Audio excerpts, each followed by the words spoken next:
Herkese merhaba, mutfağıma ve kanalıma hoş geldiniz. Bugün sizlerle birlikte çok lezzetli, kaymak gibi dokusu olan bal kabağı helvası tarifimi paylaşacağım. Fazla bekletmeden hemen tarife geçiyorum.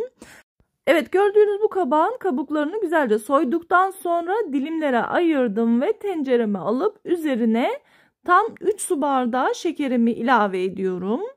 Bu aşamada şekerinin çok olduğunu düşünebilirsiniz ama bal kabağına şeker kesinlikle çok yakışıyor. Yani tatsız bal kabağı tatlısını ben sevmiyorum.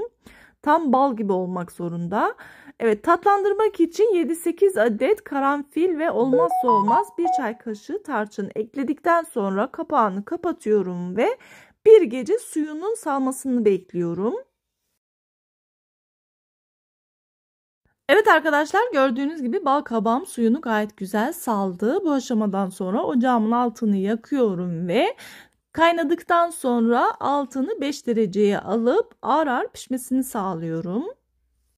Evet, bal kabağımı ocakta 10 dakika haşladıktan sonra kapağını açıyorum ve tencereyi fırına gönderip bu sefer de fırında iyice şekerini çeke çeke kızarmasını sağlıyorum. Bakın, fırından çıkmış hali böyleydi.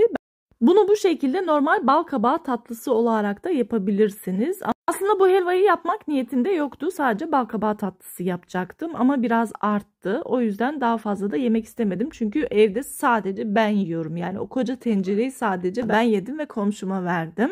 Dediğim gibi her yerde karşıma çıkan o bal kabağı helvası tarifini merak ettiğim için sizin önünüzde denemek istiyorum. Normal bir helva yapar gibi tavamı ocağıma aldım ve üzerine 1 su bardağı unu ilave ettikten sonra yarım pakette tereyağını koydum. Tereyağım eriyene kadar gördüğünüz gibi unumu güzelce kavuruyorum. Burada normal helva gibi renginin çok koyulaşması gerekmiyor. Sadece unun kokusu çıkana kadar kavurmanız yeterli olacaktır.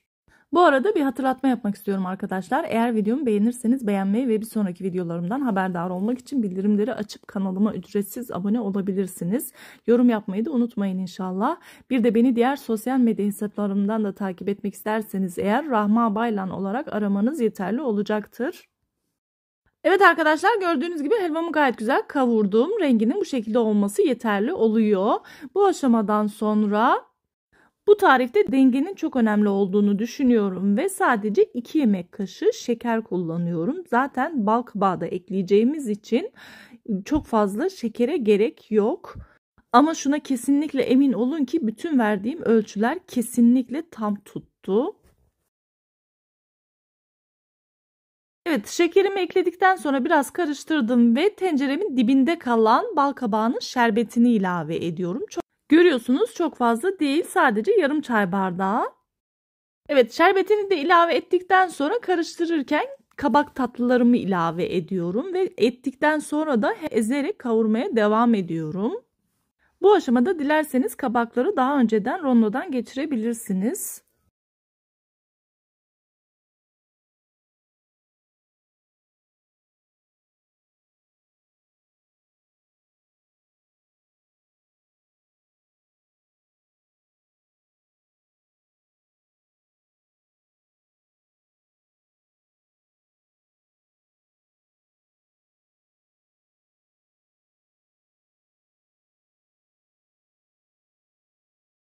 Evet arkadaşlar, bal kabağımın geri kalanını ekledikten sonra tadını biraz daha böyle hafif yumuşatması için dolabımda açık olan kremam vardı. Onu kullandım. Dilerseniz siz bu aşamada yarım çay bardağı süt de kullanabilirsiniz. Bu tarif böyle çok spontane oldu. Bir anda gelişti.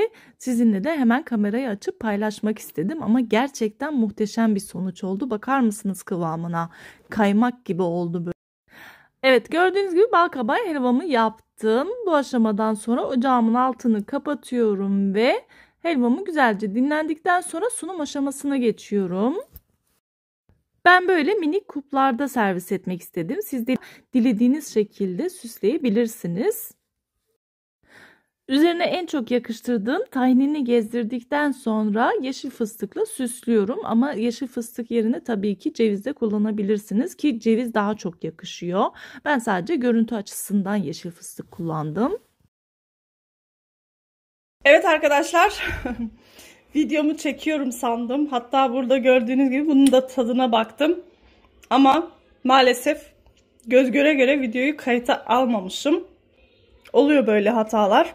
Az önce ben tadına baktım burada gördüğünüz gibi ama gerçekten muhteşem bir lezzet. Yani hem helvanın tadı hem kabak tatlısı inanılmaz güzel geliyor. Böyle damağınızı çatlatacak bir lezzet. Kesinlikle tavsiye ediyorum. Yani hem helva hem kabak tatlısı ikisi aynı anda ve asla ağır değil, emin olabilirsiniz diyorum. Çok güzel. Böyle ağzınıza attığınız anda eriyip gidiyor. Hem helva hem kabak tatlısı çok güzel bir uyum. Kesinlikle tavsiye ediyorum. Mutlaka yapın ve sevdiklerinizle paylaşın diyorum. Muhteşem.